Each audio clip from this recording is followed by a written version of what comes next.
Alright, so welcome back to my channel, and today in this video we are going to continue with our GitLab integration so that we are able to create users inside our application. Those of you who are new to this series, well, I am creating this project management come time tracking application where I'm relying on GitLab for certain aspects of the application and we are building the rest by ourselves. And yes, this application has been so far a complete TDD approach. We are creating tests, we are failing them, and then we are writing our implementation code so that we are able to make those tests successful. So without wasting much time, let's get started integrating GitLab using Saloon into our application. So before we start coding, I think it is important for us to understand what the API looks like and certain questions that you might have when we look at the API. So if you go to docs.gitlab.com, EE, which is Enterprise Edition, but I think these APIs are with the Community Edition as well. CE and EE are the two things that you need to keep track of. Typically, they would tell you, for example, this API is available for free, premium, and ultimate, which means we are fine because I use the SaaS platform for my own projects, which is kind of the free version, the gitlab.com thing, and in my company we are using the self-managed version, which is again a free version. So we will get this API. I could have gotten a single user, but that requires an ID, which I felt was a little geeky. A lot of the users will be invited by users who are not very geeky, to be very honest. So I wanted that they just add the username. So here is an API I saw over here.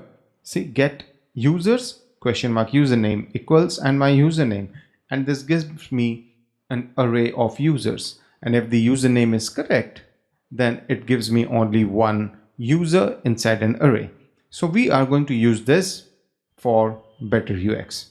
So to start with, we will create a new Saloon request so that we can use the integration. Inside my code, I'll just quickly walk you through. I already have my Saloon integration for GitLab where I have the connector. My connector is aware how GitLab authentication works, so it will send those bearer token using my PAT, and those kind of stuffs are already happening, so I don't need to worry about that.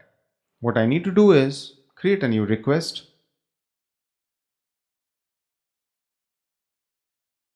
I'll not pass any parameters, so it will ask all the questions using the Laravel prompts.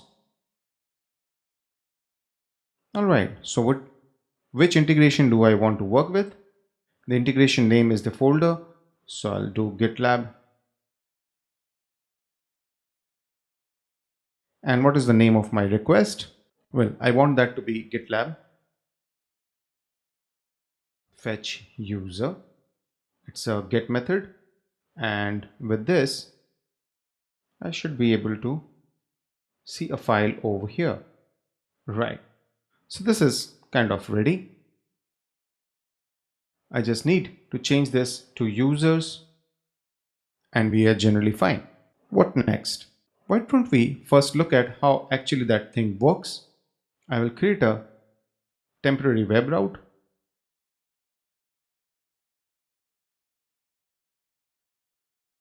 It's a good idea to first get the concept in place. Okay, so I have the connector. This is how a Saloon request is made. If you're not aware of it, there are other videos that I have covered how to use Saloon. But a quick introduction, basically you create this connector and then you create an instance of that connector. Then I create an instance of a request, which is the request class that we created.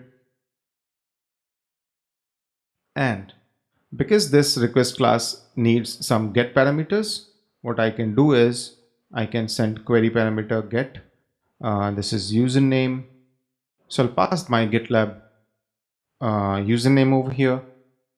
And then what I can do is $data equals connector send request. Okay, and I'll get an array. So what I will do here is maybe I'll just do a dd dump. So let's go to temp. Now it was test, and I got a lot of users.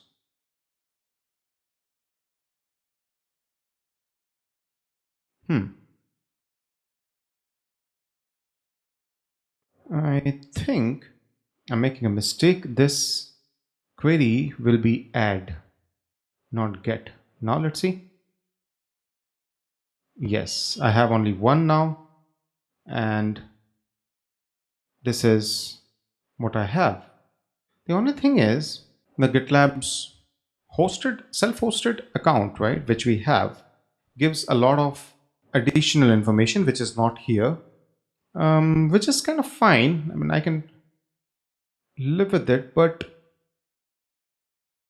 it is not giving me the email. So I will write the code based on the hosted application, because I am not sure if there is any other way to get the email than stuff, because that will be very much required to create the user, and otherwise it doesn't make sense. So I understand this is going to work with my organization, but okay, let's move ahead. Let's see how things can be done. And the code that I had written was for my office GitLab, so there was a lot of information. This one is a bit different, to be very honest. So we will see how things go. Now, to go with the test-driven development approach, what I will do is, obviously, first of all, let's get rid of this. This is not necessary. I'll create a new. Oh, I'll first create a test for my GitLab service, because that's where I would want the integration to be. Okay, so let's open up GitLab GitLab service test. At the bottom, we will add a new test that it returns a user when user is found on GitLab. Okay, now, like any other integration stuff that I have tested, I will have a fixture. Now this fixture is quite different from the SaaS platform. So I will use my own fixture and I will show you how that works. So I'll create a new file called GitLab user.json. And if you see, this is the kind of information that I get. Maybe because I'm admin role in my GitLab account, but so I get my username, name, whether the state is active or not, those kind of stuff, and then I get my public email, my the main email, which is amitabh.roy. Now I have changed it at work.in. Now this is not the actual email address, but yeah, and I get this entire kind of a shape, and you can see that I log in through my Google Auth. So yeah, this is the information, and what I will do is actually integrate, or rather test, based on this. However, I may have to tweak the code a little bit so that we are able to create users based on the data that we get from the hosted application as well of GitLab. Okay, so sample data. Let me see. I can actually copy this entire thing and then just say GitLab user. So this is my user, and we will be testing the Saloon request. So mock client global. What it will do is it will allow us to define that if a GitLab fetch user request is made, then mock response. What do we mock? The body will be sample data and status will be 200. With that, let me test if if my service will work properly. So in the act, what I will do is, first of all, service is GitLab service. For some reason, this doesn't give me the autocomplete. So what I do is I do a make as well. Okay. Now I will have a method. Let's just say it will be create user by username. Okay. And I pass a string username.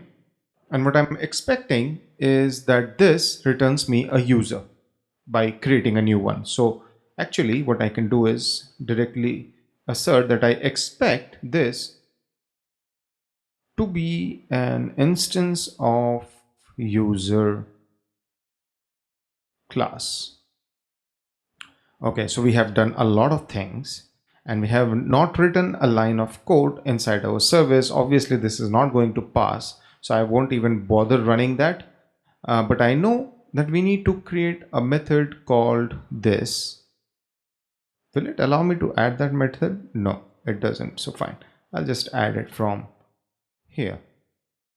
We are expecting string $username, and in return I will send a user. Okay, so then this code here will be a little bit of what we had written in our web.php. So why don't we do that? Connector equals GitLab connector.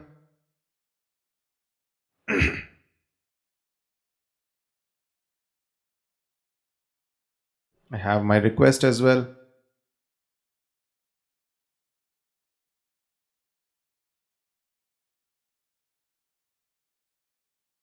Username is the username and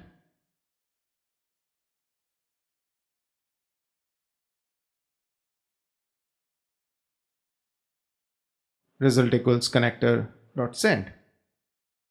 Now, what I will do is there will be certain exceptions that I need to handle, but as happy path, what I would do is get the data which is equal to collect result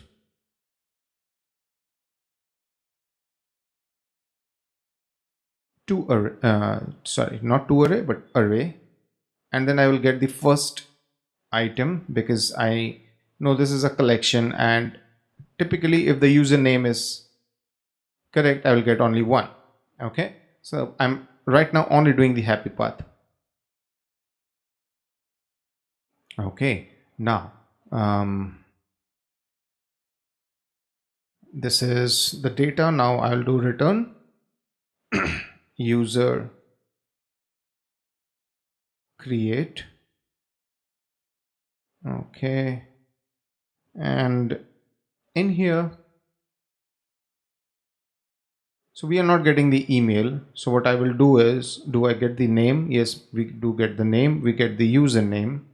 So we will play a little trick over here.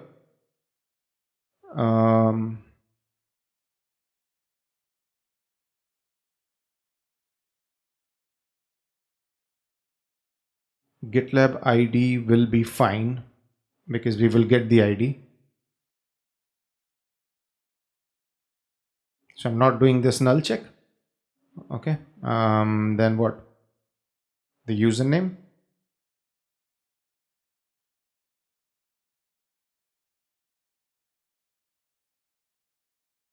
In our database, the email is required. So what I will do is, for now data username @work.in. Okay, something along that line. You can even try to hard code the password for now. Okay, we can do a little bit of functionality about a random password which will be emailed to the user later on, but again we don't have the email address, so this is again going to be a problem. Let's see, and we'll figure something out. At least right now focus on the integration and the created at.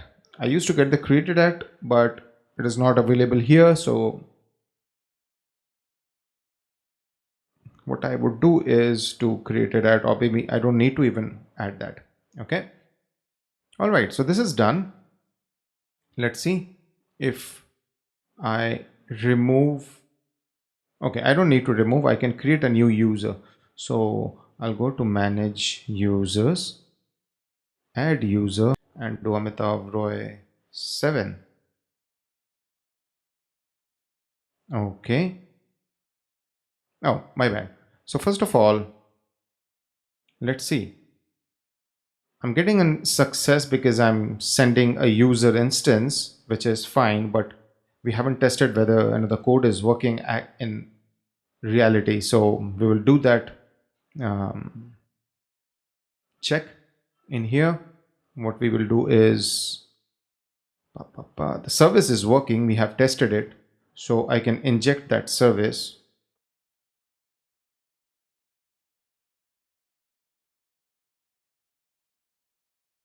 Right, so we have user equals GitLab service create user by username, the method that we just created. I'm passing the username over here, and if everything is correct, we will do return redirect to a route which is not user index, but okay, why is it user index? Yes, it has to be users dot show, and I'll do user is user with success, user created successfully. So this is what we have. Now let me again submit this form. Okay, duplicate entry, this for key, which is correct. I need to change that. Maybe I'll just do 5 over here. This, let's consider this as a different user. I don't need to worry. And now if I save, it's on a different page, which means this user got created. Right. So this is what exactly I wanted. Um, the username is here. I think I missed the data, so I'll just delete this user. And in here, inside the service, GitLab data is equal to data. Okay. Now let's try once more. Okay. And we have the entire thing. Awesome. So with this, we need to add a few tests around what we have on this form. So let's see the service. Okay, before actually going into the page level tests on the service, I need to do a couple of things. So if my this connector send is not successful, I will need to handle that. Okay, and the second one is that if my result array is empty, then also I need to handle that. So how do we do that? I'll go with the test driven development. So first test is that it throws bad request exception when no success, which means if I don't get a status code of 200 range, then it's a failure. So how do we do that? Well, I'll mock the thing. My body can be empty for now, and I'm expecting a status code of 400. Let's just say random, something very random. I'll create the instance of the service, and I'll just call service create user Actually, this is part of the act. And what happens is inside pest, if I want to assert a throws kind of a thing, throws an exception, what I will do over here is bad request exception from Symfony. Yes, this is what I'm gonna throw. Now obviously this is not going to pass because I haven't handled it. So how do we do that? Let's go to a service. So over here, this is my result. If my result is not successful, throw new. This will be bad request exception from Symfony, and I will say the data provided was not correct. Okay, and now if I go to my test, run it, it passes. The other one is, let's just say that if, it is a success, but if my array is empty, okay, if that is empty, then I will throw an exception not found. Okay, because I didn't get that data user not found with given username on GitLab. So this is something which we need to test. Again, I can pretty much copy everything over here. It throws not found exception when no response, when empty response. Okay, something like that. And yeah, not found exception. Okay. Not found exception. And why is this not working? Not found exception from Symfony. That's correct. Throws not found exception. I did this. Yeah, it doesn't look like a problem, so I'm not able to understand what is happening. Field asserting that the exception of type. Which one is getting executed? Oh, I get it. It's a 400 status code, so it is continuing to fail on the bad request. Right. So it is giving me a status code of 200, but yet it is empty. So I'm saying that the user was not found. So this is what I wanted to cover in my service. So the service test is kind of complete. This cases are also being handled.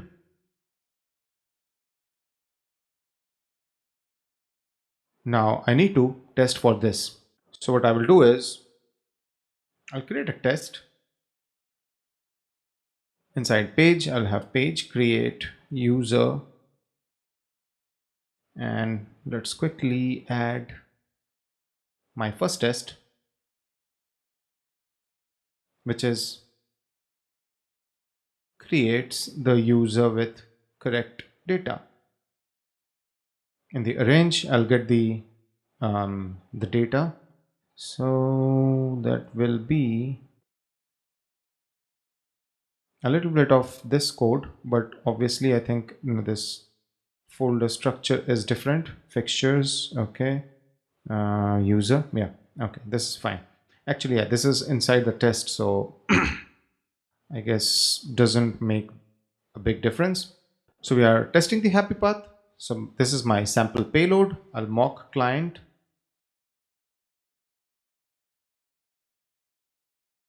Global. And I'm saying that when GitLab fetch user request is made, mock response the body will be sample data, status code of 200. And now if I act,